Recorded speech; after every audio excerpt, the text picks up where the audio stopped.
জন্য মানুষের করে জরুরি সাবিলা যে মক্কা শরীফে যাওয়ার সক্ষমতা রাখে যাইতে থাকে।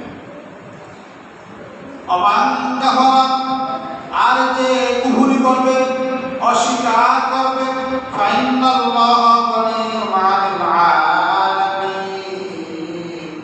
নিশ্চয় তোমরা জেনে রাখো আল্লাহ তাআলা জগৎবাসী থেকে আল্লাহ কিছু লাগে না। আল্লাহ প্রথম সৃষ্টি করেছে আসমান জমিন, এর আগে কিছুই ছিল না। আল্লাহ পাক কারো উপরে মহতাজ না। মহতাজ বোঝেন মানে যাহা সারা চলা যায়, চলতে পারে না এমন না। আল্লাহ তাআলা সবকিছু ছাড়া চলতে কি পারে। মানুষ একে অপরের উপরে মহতাজ, অর্থাৎ একে অপর ছাড়া চলতে পারে না। আপনি মনে শিক্ষাতে লাগাইছেন লাগাইছেন, এখন ওরা না বাঁচলে আর চলতে পারবেন না। ওটা আপনার ব্যস্ত তো বিক্রি করার জন্য আমার আরেকজনের আপনার কাছে চাইতে হবে, আপনার ঠেকা আরেকজনের কাছে।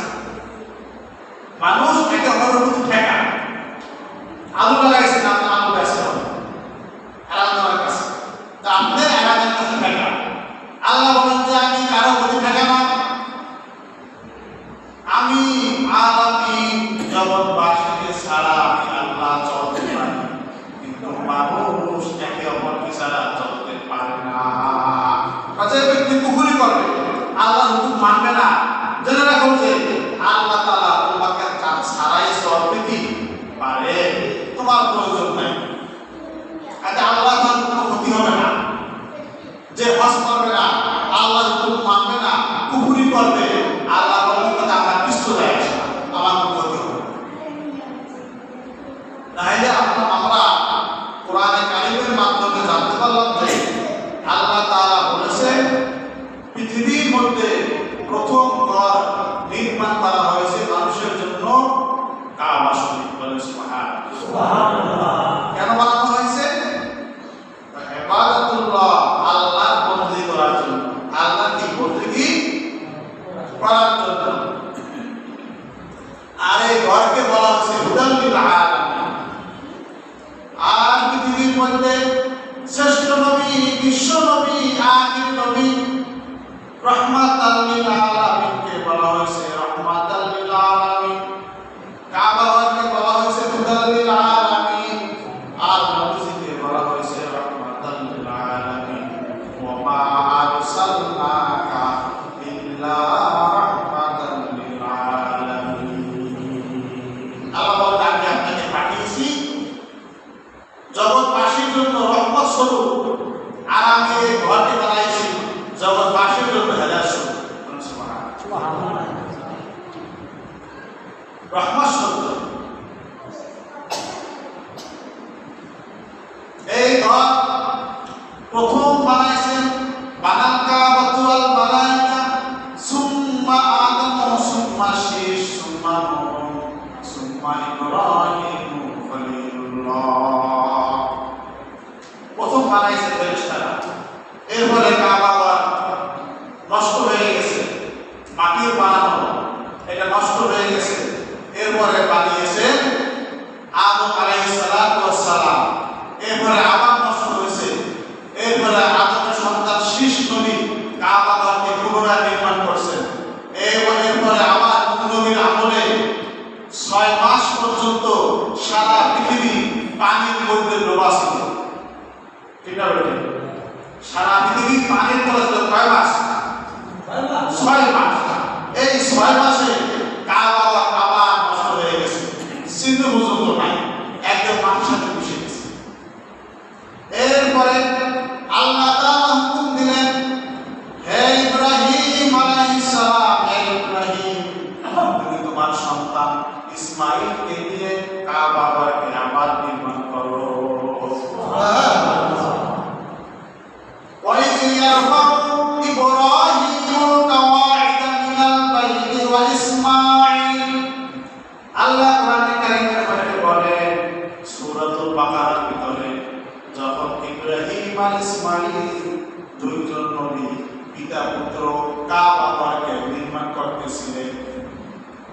পিতা ইব্রাহিম রাজমিস্ত্রি, হেড মিস্ত্রি, আর ছেলে ইসমাইল জোগালি, দুইজনে একজনে গাঁথনি করে আর একজনে ইটকে বাবার হাতে তুলে দেয়।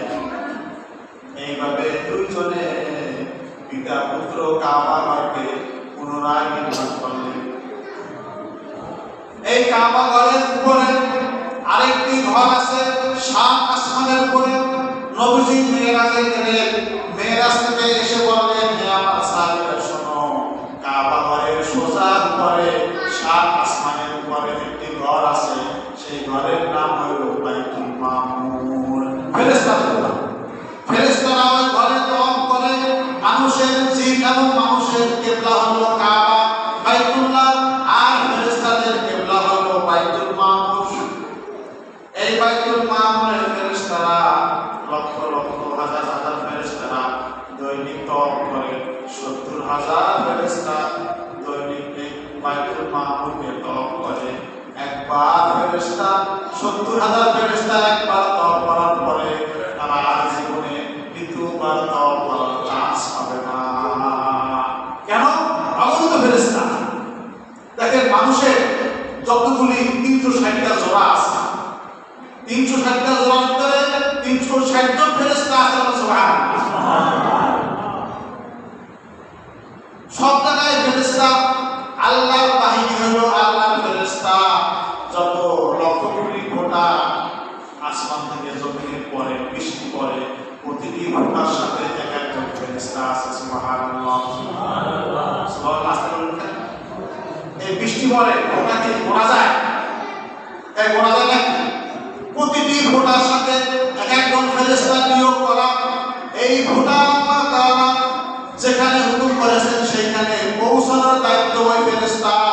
আল্লাহর হুকুমকৃত স্থানে এই বৃষ্টির ফোঁটা ওই ফেরেশতা পৌঁছিয়ে দেন। সুবহানাল্লাহ। তাহলে কোটি কোটি ফেরেশতা, হাজার কোটি হাজার লক্ষ কোটি। তো এত ফেরেশতা যে আল্লাহ বানিয়েছে, যে এই বাইতুল মামুর একবার 70,000 ফেরেশতা তওয়াফ করার পরে দ্বিতীয়বার এরা সুযোগ পাবে না তওয়াফ করার। এত ফেরেশতা। এই বাইতুল মামুরের উপরে সিদরাতুল মুনতাহা। সিদরাতুল মুনতাহা হলো মানুষ জগৎবাসী এবং আল্লাহ তাআলা একটা বর্ডার। এর উপরে ফেরেশতারা বসতে পারে না। জিবরাইল আলাইহিস সালাতু ওয়াস সালাম মেরাজের রজনীতে নবীর সাথে সিদরাতুল মুনতাহার উপরে পরে আর যাইতে পারে না। মুনতাহা কি? একটি বড়ই গাছ। এখানে সোজা বাইতুল্লাহর উপরে সোজা 7 আসমানের উপরে বাইতুল মামুর। এই বাইতুল মামুর উপরে সোজা হলো সিদরাতুল মুনতাহা, আর সিদরাতুল মুনতাহার পাশে হলো জান্নাতুল মাওয়া। সুবহানাল্লাহ। জান্নাত, জান্নাত। ইন্না সিদরাতুল মুনতাহা ইনদাহা জান্নাতুল মাওয়া। আল্লাহ বলেছে ইনদাহা জান্নাতুল মাওয়া। এই সিদরাতুল মুনতাহার কাছে জান্নাতুল মাওয়া। এর উপরে আরশে আজিম, আল্লাহ পাকের আরশ, কুরসি এর উপরে। তো আল্লাহ তাআলা দুনিয়াবাসী বন্দেগীর জন্য প্রথম ঘর কাবা শরীফকে বানিয়েছে। এই কাবা শরীফের আসে শুধু মানুষ না, জিন জাতি এমনকি আল্লাহ পাকের পাত্র পিঁপড়া পর্যন্ত কাবাকে মহব্বত করে। ইব্রাহিম খলিলুল্লাহ আর ইসমাইল জবিহুল্লাহ দুইজনে কাবা নির্মাণ করতেছে। ওয়াইদ ইয়ারফাউ ইব্রাহিমুল কওয়াইদা মিনাল বাইতি ওয়া ইসমাইল। কাবা নির্মাণের সময় পিতা পুত্র দোয়া করে আল্লাহর দরবারে, রব্বানা তাকাব্বাল মিন্না ইন্নাকা আনতাস সামিউল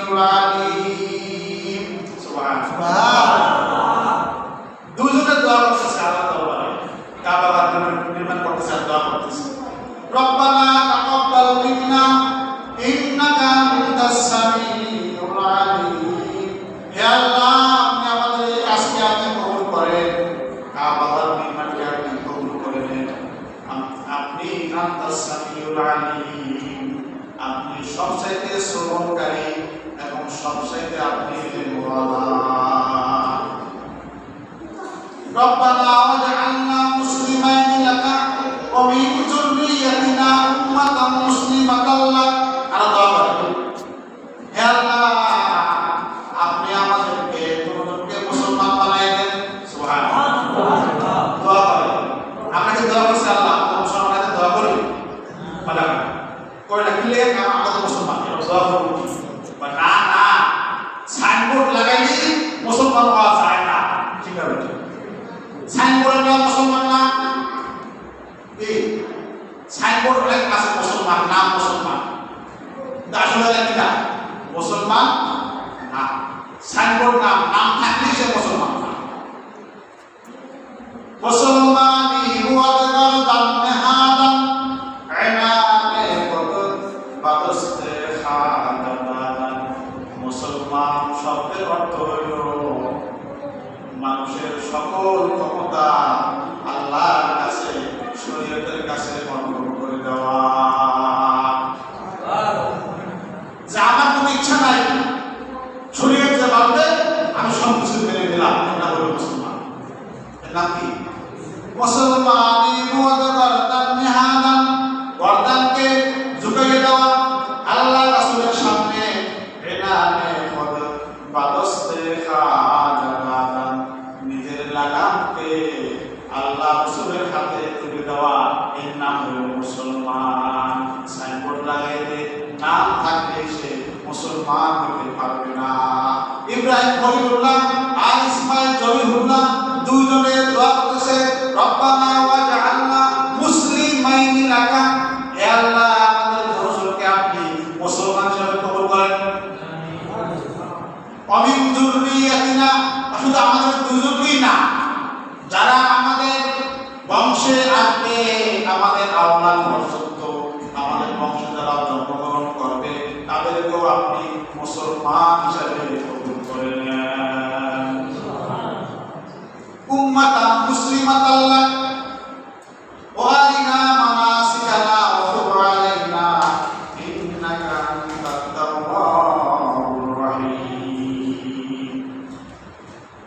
এই কাবা ঘর নির্মাণ শেষ হওয়ার পরে আরো দোয়া করছেন ওখানে রব্বানা ওয়াসমিহিম রাসূলাম মিনহুম ইয়াতলু আলাইহিম আয়াতিকা ওয়া ইউআল্লিমুহুমুল কিতাবা ওয়াল হিকমাতা ওয়া ইউযাক্কিহিম আরো দোয়া করছেন হে আল্লাহ আমার বংশে আপনি এমন একজন নবী বানাবেন যে নবী আপনার কোরআনকে তেলাওয়াত করবে মানুষকে পবিত্র করবে দেখেন কত হাজার বছর আগে দোয়া করছে আল্লাহ পাক দোয়া কবুল করছে অনেক পরে আখিরি পয়গম্বরকে দুনিয়ায় পাঠানোর মাধ্যমে সুবহানাল্লাহ কারণ ইসমাইল বংশে আর কোনো নবী আসে না দোয়া করছে দুইজনে আল্লাহ একজন নবী পাঠাইলেন ভালো মানের নবী হাজার বছর আগে দোয়া করছে এর মধ্যে কোন নবী ইসমাইলের বংশে আর আসে নাই সর্বশেষ আখিরি নবী বিশ্ব নবী রাহমাতাল লিল আলামিন ইসমাইলের বংশে জন্মগ্রহণ করেছে সুবহানাল্লাহ দোয়া কবুল করছে কবে কবুল করছে কবে কি বলে আমরা তো তাড়াহুড়া করি কিন্তু দোয়া করলাম দোয়া তো কবুল হলো না দোয়া গেল কোথায় দোয়া করবই গেল ঠিক না বেটা দোয়া কবুল হয় না সকালে করলাম কেমন দোয়া কবুলের লক্ষণ দেখি না আল্লাহ ওকে ইচ্ছা কথা আপনার দোয়া কবুল করবে এটা তার ইচ্ছা কাবা নির্মাণ করা শেষ এরপরে কিছু বালুয়া মাটি রয়ে গেছে এইগুলি ইব্রাহিম খলিলুল্লাহ আজ সারা পৃথিবীর মধ্যে এগুলি ছড়াই গেছে ইব্রাহিম খলিলুল্লাহ নিক্ষেপ করছে আল্লাহ তাআলা সারা পৃথিবীতে বালিগুলি ছড়াই গেছে সুবহানাল্লাহ যেখানে যেখানে এই বালু মাটিগুলি পড়েছে ওইখানে একটা করে মসজিদ নির্মাণ হয়ে গেছে এই মসজিদগুলো হলো কাবা শরীফের অংশ কাবা শরীফ করবে অবশ্য। আল্লাহ বলেছেন, হে ইব্রাহিম, মসজিদ কি বানানো হয়ে গেছে? রাখা হয়েছে, এখন তুমি আযান দাও। কি দাও? আযান দাও। আযান অর্থ কি জানেন? আযান অর্থ কি? এলান দাও, ঘোষণা দাও। আযানটা আরবি শব্দ, এর বাংলা অর্থ কি বলেন? বাংলা অর্থ কি? এলান, ঘোষণা দেওয়া। তার একটা জরুরি এলান। ওই এলানের আরবি হলো আযান। আযান দাও মানে এটা ঘোষণা দিও। কি ঘোষণা? ওয়াজ্জিন ফিন্নাস, আল্লাহ বলেন ওয়াজ্জিন ফিন্নাসি বিল হাজ্জি ইয়াতুনা রিজালান ওয়া আলা কুল্লি দামিরিন ইয়াতিনা মিন কুল্লি ফাজ্জিন আমিক। হে ইব্রাহিম, তুমি এখন ঘোষণা দিয়ে দাও মানুষের মাঝে।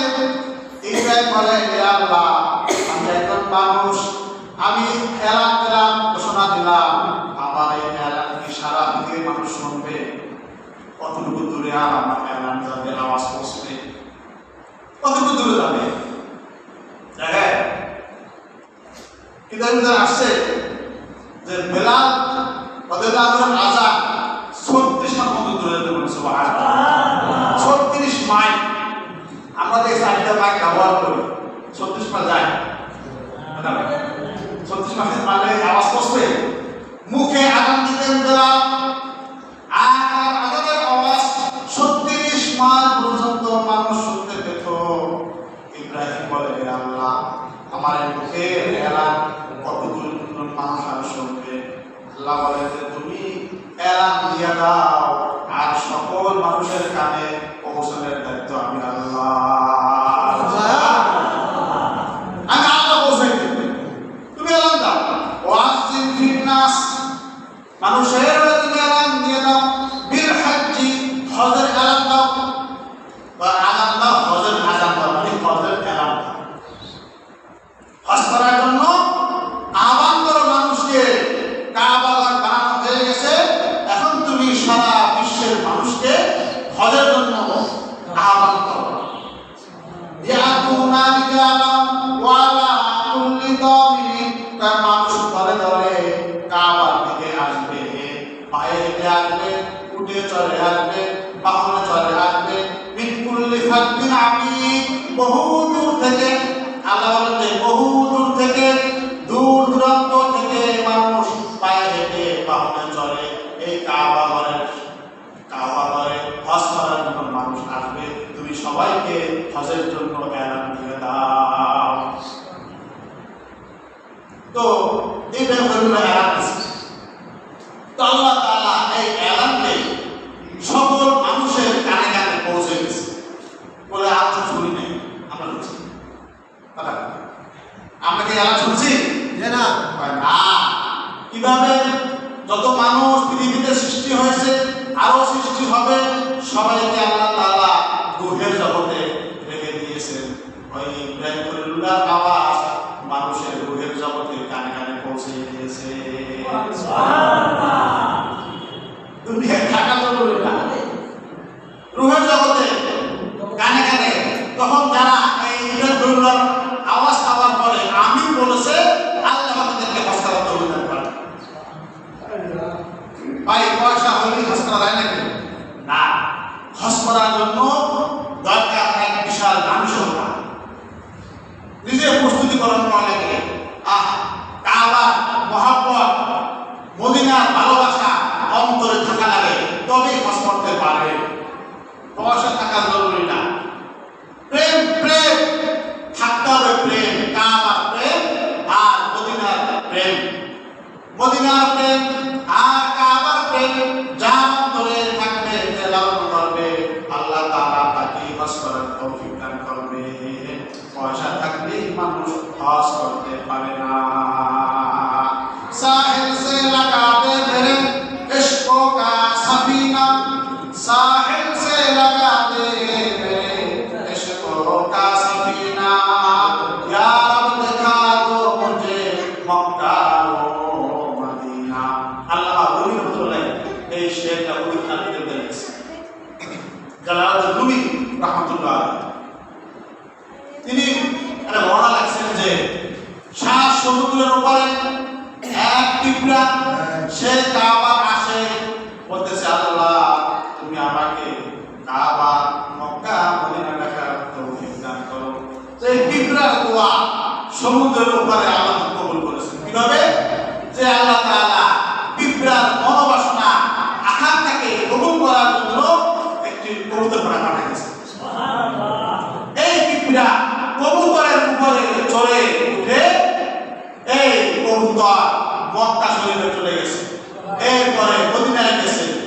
খতিবরা এইভাবে মক্কা শরীফকে তওয়াফ করতে বলেন সুবহানাল্লাহ।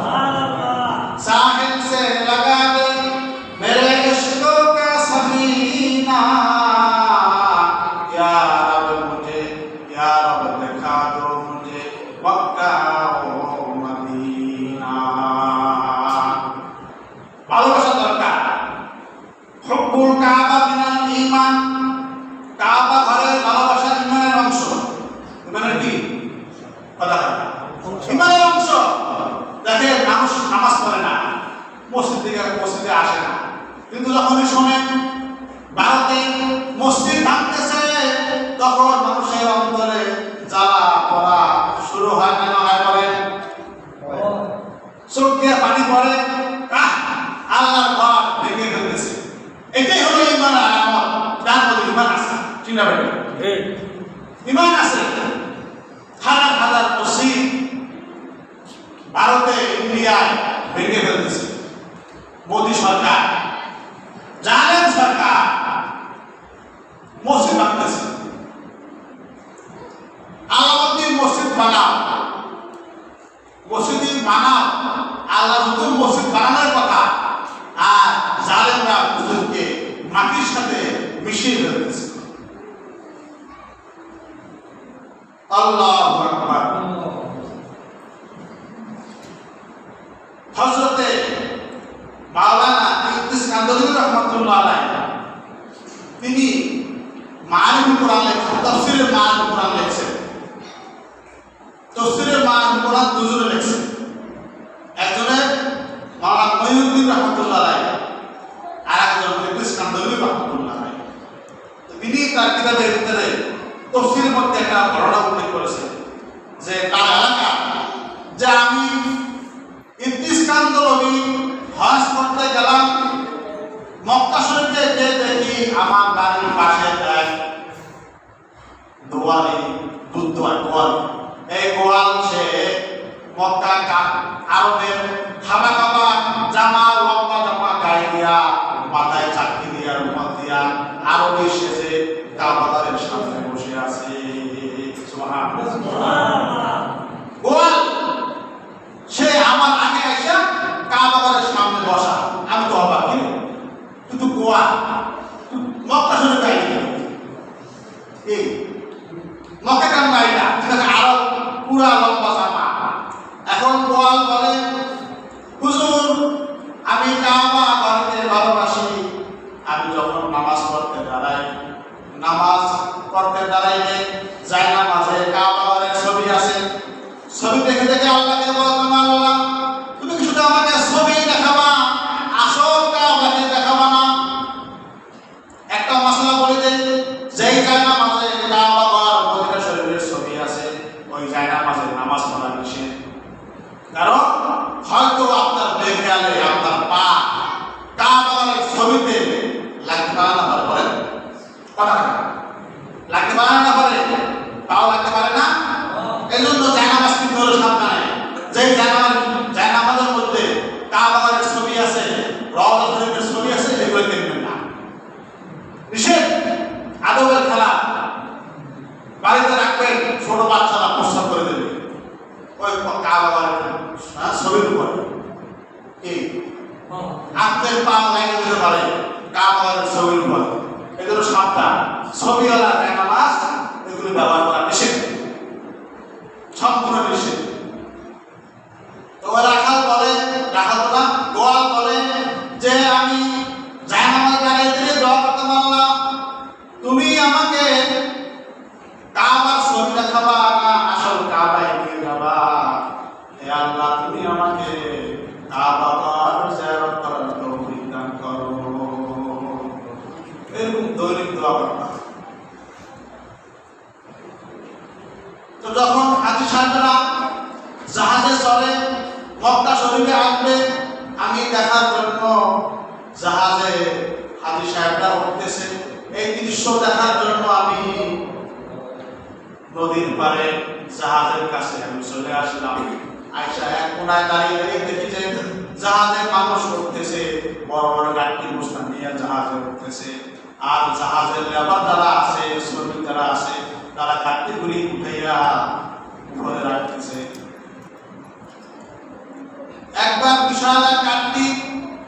লেবার মাথায় নিছে, সে নিতে পারে নাই, ওই গাড়ি সহ বইরে লইয়া তার পায়ের মধ্যে ব্যথা পেয়েছে, সে আর হাঁটতে পারে না। আমি আগে বললাম, ভাই তোমার এই লেবারের পোশাকটা খুললে আমাকে দাও, আমি হাজিদের একটু খেয়ালমত করি, আর তুমি রেস্টে থাকো। তুমি কি রেস্টে থাকো, একটু আরাম করো, বিশ্রাম করো, আমি গাড়ি বস্তা উঠে। এটা গল্প কি? তফসিরের গল্প, তফসিরের মান কোরআনের মধ্যে লেখা আছে। মাওলানা হাফিজ কান্দালী রহমাতুল্লাহ লিখেছেন, গোয়াল বলে আমি হাজিদের খেদমত করতেছি, গাড়ি বস্তা উঠাইতেছি, এক পর্যায়ে জাহাজ ছাড়ার সময় হয়ে গেছে। শ্রমিক বলে যে ভাই আমার পোশাক ফিরে দাও, যা ছেড়ে দিবে আর তুমি নেমে যাও।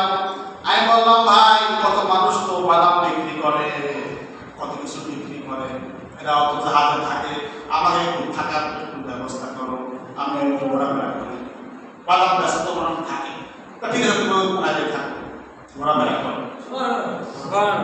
তো জাহাজে আমাকে থাকার জন্য ওই শ্রমিক অনুমতি দিলেন। জাহাজ চলমান চলতেছে, যখন জেদ্দার বাতি দেখা যায়, জাহাজ থেকে ঘোষণা আসলো, হাজী সাহেবরা সবাই প্রস্তুতি গ্রহণ করুন, জেদ্দা গাড় দেখা যাইতেছে, সবাই টিকিট গুলি হাতে হাতে রাখুন। টিকিট করবে নামার সময়, আর হেডটা টিকিট নাই, ওই গোয়ালে গোয়াল বলে আমি যখন জেদ্দার গাড়ি খেপে বেরবে জাহাজ, আমি সমুদ্রের মধ্যে ঝাঁপাই করলাম, একটু অল্প গেলে তো পা উঠে যাবো, সাঁতরাই আমি উঠে গেলাম। আমি আর গ্রামে ঢুকে গেছি, গ্রামে হাঁটতেছি হাঁটতেছি, রাত্রে আমি এক বাড়ির পাশ দিয়ে যাইতেছি, পাশে বাড়ি থেকে ছোট বাচ্চা বিকট আওয়াজ, চিৎকার আসতেছে, বাচ্চার কান্না থামে না, কেউ থামাইতে পারে না। আমি যে দেখলাম কারণ কি, বাচ্চার কান্না থামে না কেন? তো তারা আরবিতে বলতেছে যে বাচ্চার মায়ের দুধ বন্ধ হয়ে গেছে, এখন এই বাচ্চা দুধ পাইতেছে না, এই জন্য সে কাঁদতেছে। আমি বললাম, তোমাদের কি গরু আছে? সেটা করে দেখাইলাম, গরু আছে, আছে তো গরু, কারণ তো দোয়াইতে পারি না। আমি সেটা বললাম যে একটা পাত্র আনো, আমি দোয়াইতে পারি, তো গোয়া তুমি দোয়াই। তো ছোট্ট পাটি আনছে, আমি বললাম না গরুর তো বান অনেক বড়, অনেক দুধ হবে, বড় বালতি নিয়ে আসেন। ইশারা করার পরে বড় বালতি নিয়ে আসেন, দুধ দোয়াইলাম, অনেক দুধ, দুধ বাচ্চাকে খাওয়াইছে, বাচ্চা ঠান্ডা হয়ে গেছে। মালিক বলতেছে, তুমি কোথায় যাবা? বললো আমি তো যাবো মক্কা শরীফে হজ করতে, কিন্তু আমার তো টিকিট নাই, যাবো কিভাবে? রাস্তা চিনি না। মালিক বলে, তোমাকে আমি নিয়ে যাবো, টিকিটের ব্যবস্থা আমি করবো, আর তুমি তো সুন্দর দুধ দোয়াইতে পারো, আমার শহরে ডায়েরি ফার্ম আছে, গরুর ফার্ম, বিশাল ফার্ম আছে, তোমাকে আমি ওখানে চাকরি দিয়ে দেবো। তুমি ওখানে চাকরি করবা, কতবার হজ করবা, আর তোমার বাড়িতে কে কে আছে? আমার ছেলে, সন্তান, স্ত্রী আছে, বাপ মা আছে, সবাইকে আমি নিয়ে আসবো, আমার টাকা আমার খরচে আমি সবাইকে সবাইকে আরো নিয়ে আসার ব্যবস্থা করে দিব। তাই এলো হুজুর ঘটনা। আমি এখন হজ করতে আছি বিশাল দুঃখ গাইতে, তা বলছি তোমার প্রেম তোমাকে কাবা ঘরে নিয়ে এসেছে, বলে সুবহানাল্লাহ। প্রেম প্রেম থাকা জরুরি। হযরতে আবু যর খাদেমে খায়রুল বাশার रह गया जिंदगी पर ना बनाया अपना घर। প্রেম ছিল আবু যরের মধ্যে, নবীজির প্রেম। তো নবীজির খাদেম ছিল আবু যর, বিশাল এক বড় সাহাবী, জলিল কদর সাহাবী রাদিয়াল্লাহু আনহু। তো জিন্দেগিতে তিনি আর ঘর বানান না, নবীজির খেদমতি করছেন, সুবহানাল্লাহ। হযরতে আবু যর খাদেমে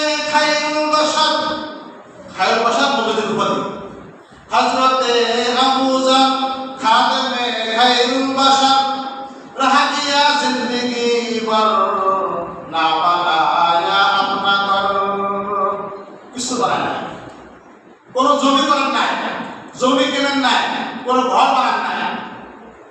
নবীজিকে বলে, আবু যর শোনো, আমি আমার ইন্তেকালের পরে তোমাকে এই মদিনা শহর থেকে বের করে দিবে, তুমি মদিনা শহরে থাকতে পারবে না, তখন তুমি কি করবে?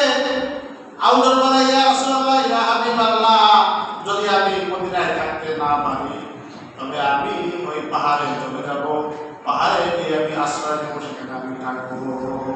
সুবহানাল্লাহ। নবীজি বলছেন তুমি থাকতে পারবে না, তোমাকে শহর থেকে বের করে দেবে। ঠিকই নবীজির ইন্তেকালের পরে তার অভ্যাস ছিল, কোন লোক কোন ঘরে সম্পদ জমা করলে, চাল ডাল শস্য জমা করলে লাঠি দিয়ে পিটে দুনিয়া জমা করতেছো, দুনিয়া জমা করো, এগুলো সব মানুষের দিয়ে দাও, মানুষের দিয়ে দাও। সে মানুষের কোন জিনিস জমা করা দেখতে পারত না। মসজিদায় ঘরে তালাশ করতে, কেনা জমা করছে, কেনা গম জমা করছে, কেনা আটা জমা করছে। তো মানুষের লাগে ঝগড়া বাঁধতে বাঁধতে তো পরিবারের কাছে নারীরা তো আবু যর খালি ডিস্টার্ব করতেছে মানুষের। তখন আবু বকর ডাক দিয়ে বলে, আবু যর শোনো, তুমি এই শহরে থাকতে পারবা না, সমস্ত মানুষ তোমার বিরুদ্ধে খেপে গেছে। যদিও মাল জমা করা বৈধ, কিন্তু তুমি এটাও বরদাস্ত করো না।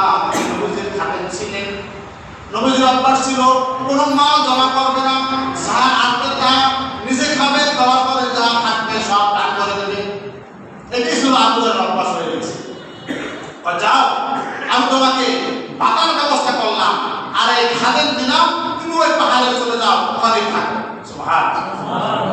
তোমার খাওয়ার দাওয়ার ব্যবস্থা সরকারের বরাদ্দ করে দিলাম, তুমি চলে যাও পাহাড়ে, ওখানে তুমি থাকো। ঠিকই নবীজির কথা, হ্যাঁ, নবীজির সেই ওসিয়ত কথা ভুলে গেছে। শেষমেশ আবু যর মদিনায় থাকতে পারেন না। হযরতে আবু যর খাদেমে খায়রুল বাশার রাহ দিয়া জিন্দেগি ভর না বানায়া আপনা। আল্লাহু আকবার। এই জন্য ভাই দোস্ত বুজুর্গ, যারা ধনী আছে অবশ্যই একবারের জন্য হলেও হজ ফরজ আদায় করবে। হজ যেমন নামাজ ফরজ, বুনিয়াল ইসলামু আলা খামসিন, শাহাদাতু আল্লা ইলাহা ইল্লাল্লাহ ওয়া আন্না মুহাম্মাদার রাসূলুল্লাহ, ওয়া ইকামিস সালাহ ওয়া ইতাইজ যাকাত ওয়াল হজ্জ ওয়া সাওমি রমাদান। বুখারী মুসলিম। হাদিসের মধ্যে নবীজি বলেন যে ইসলামের বুনিয়াদ খাম্বা 5টি জিনিসের উপরে। এক নম্বরে ঈমান বিল্লাহ, আর নবীর উপর ঈমান আনা। নাম্বার 2 ইকামিস সালাহ, নামাজ কায়েম করা, ওয়া ইতাইজ যাকাত, যাকাত দেওয়া, ওয়াল হজ্জ, হজ করা, ওয়া সাওমি রমাদান। এই 5টি ফরজগুলি সবগুলি একই মানের ফরজ। নামাজ পড়ে, হজ করে না, নামাজ পড়ে, যাকাত দেয় না। আচ্ছা না, নামাজ খুব ভালো মতো করে, রোজা রাখে, আমি মনে করতেছি নামাজ পড়ে রমজান মাসে রোজা রাখে। আমি প্রায় করে দেখছি যে তিনি নামাজ পড়ে কিন্তু রোজা রাখে। তো ভাই দোস্ত বুজুর্গ,